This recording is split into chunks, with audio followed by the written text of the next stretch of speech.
Hola, mi nombre es Fanny Camila Ramírez Prudente. Estamos estudiando en el Centro de Actualización del Magisterio de Chilpancingo, en la licenciatura y enseñanza y aprendizaje de las matemáticas en educación secundaria.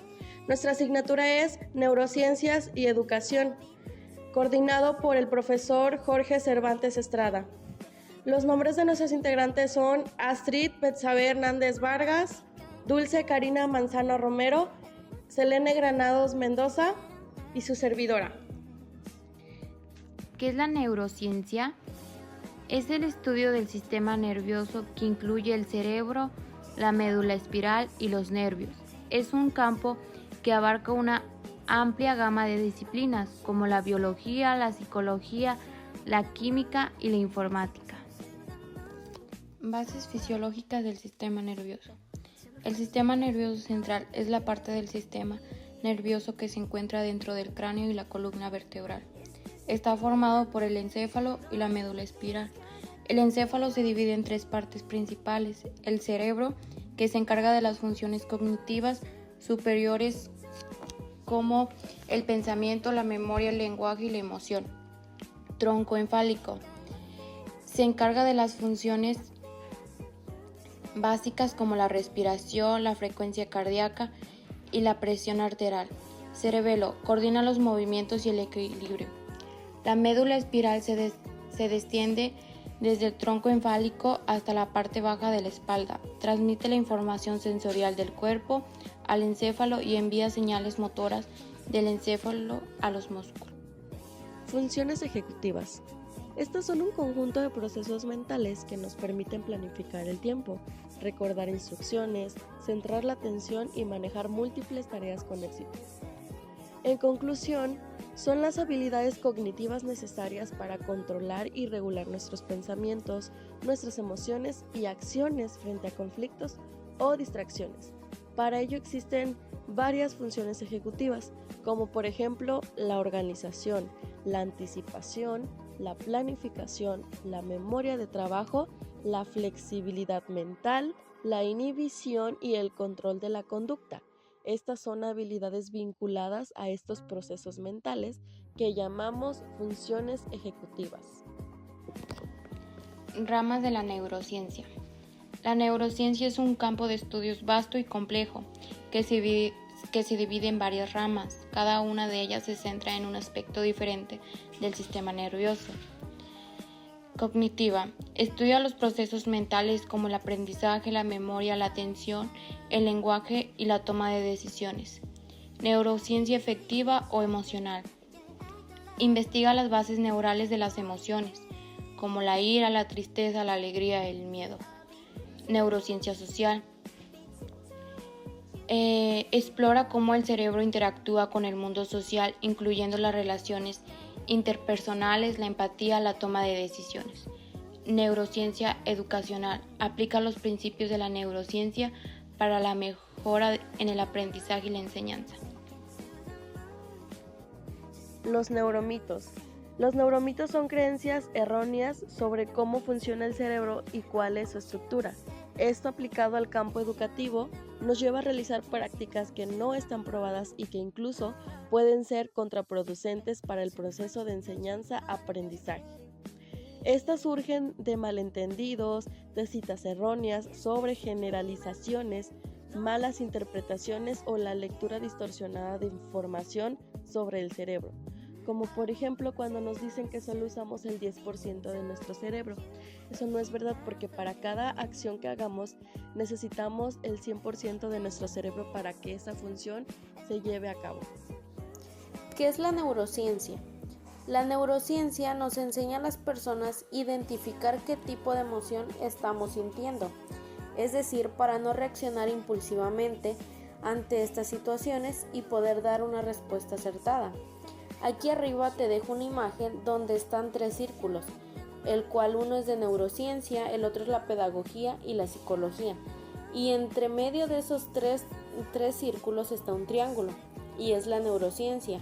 Es decir, que la neurociencia, la pedagogía y la psicología nos ayudan a saber qué emoción vamos a reaccionar y cómo lo vamos a hacer para poder dar una reacción acertada y adecuada.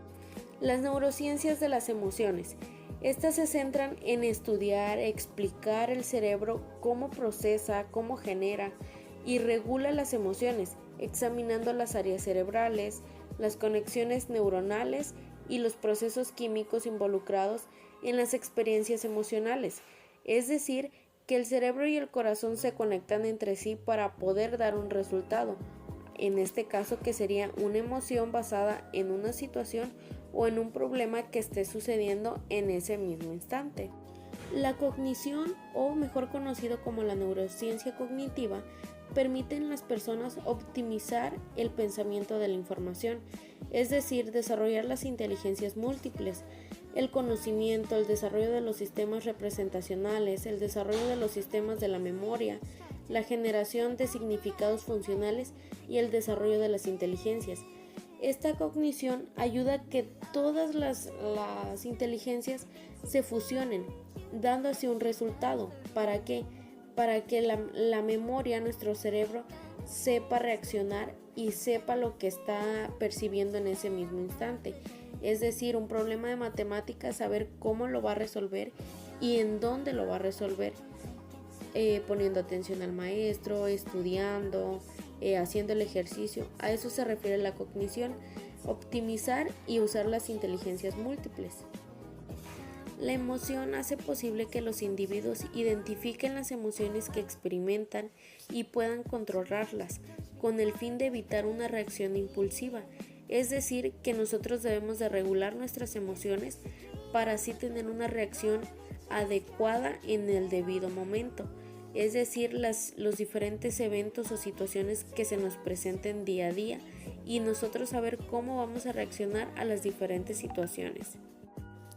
La conducta aborda desde un punto de vista integrar las bases biológicas de los procesos cognitivos y comportamentales, tales como la lengua, el pensamiento, la memoria, la atención y el aprendizaje. Es decir, que nosotros con todos estos elementos, nosotros nos debemos de comportar en las diferentes experiencias o áreas.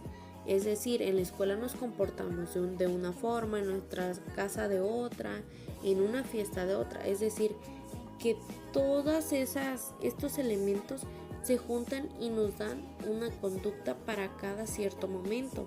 Cómo nos vamos a comportar, cómo vamos a hablar, qué tanto vamos a almacenar en nuestra memoria, la atención que vamos a prestar y el aprendizaje que vamos a recibir de esto.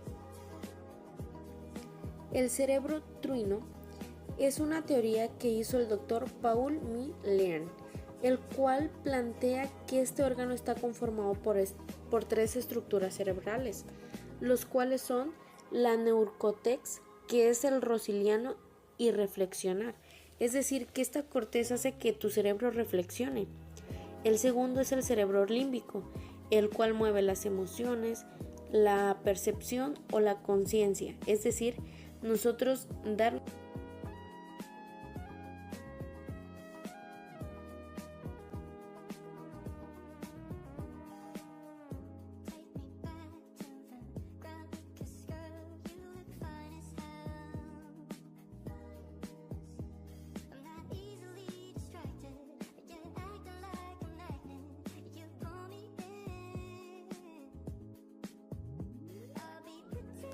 el sistema límbico.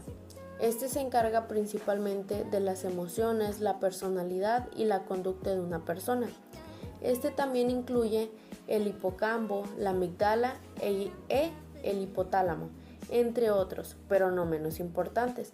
Claramente aquí se fusionan todos los sistemas, todas nuestras emociones, la personalidad de la persona y es asimismo la reacción que damos. La toma de decisiones es un proceso cognitivo complejo que involucra diversas áreas del cerebro, incluyendo la corteza prefrontal, el sistema límbico y el sistema de recompensa.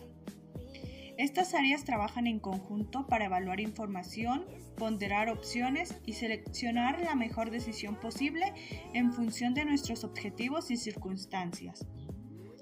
La neurociencia ha demostrado que hay factores biológicos que pueden afectar nuestra capacidad para tomar decisiones, como por ejemplo la presencia de neurotransmisores como la dopamina, la serotonina y la noradrenalina.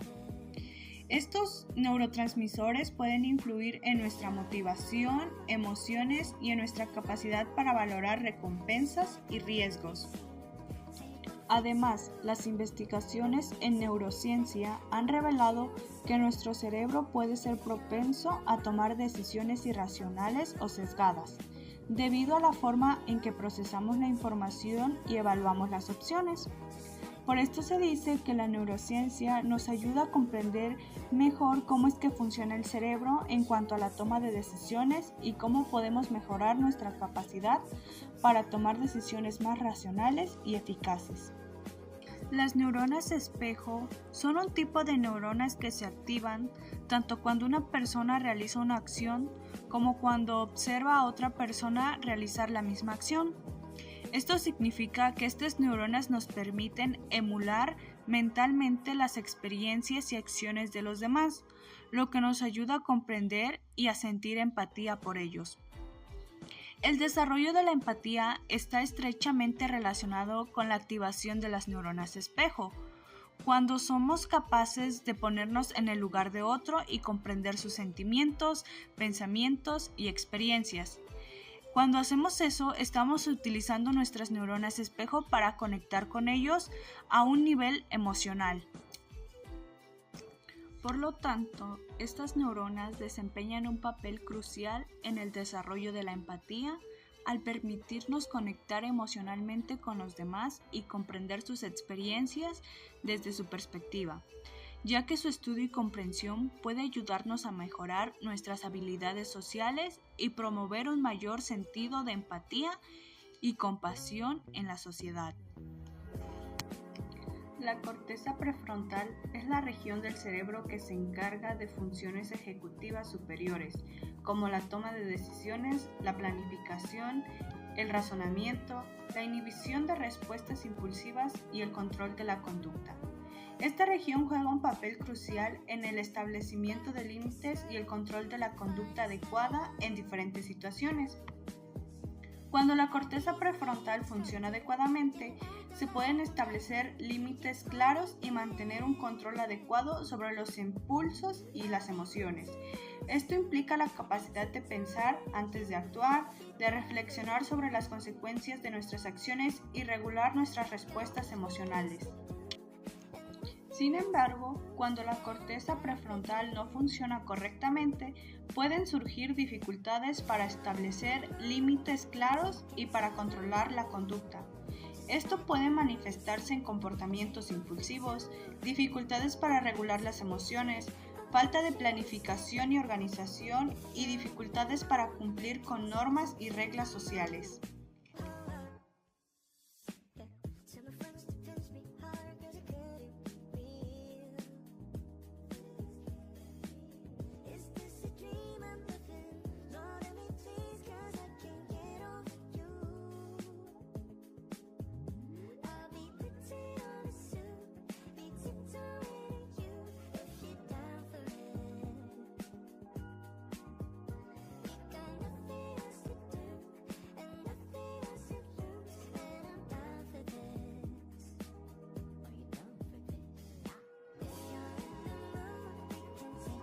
Algunos de los trastornos más comunes son trastornos del neurodesarrollo.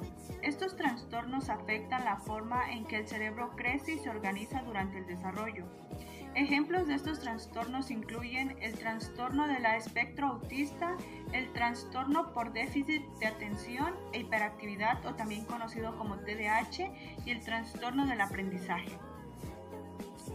Enfermedades cerebrales. Enfermedades como la esclerosis múltiple, el Alzheimer y el Parkinson pueden causar daño en áreas específicas del cerebro, lo que puede llevar a problemas cognitivos, emocionales y motores. Lesiones cerebrales traumáticas, los golpes en la cabeza, caídas y otro tipo de lesiones pueden causar daños cerebrales, lo que afecta la función cognitiva y emocional de una persona.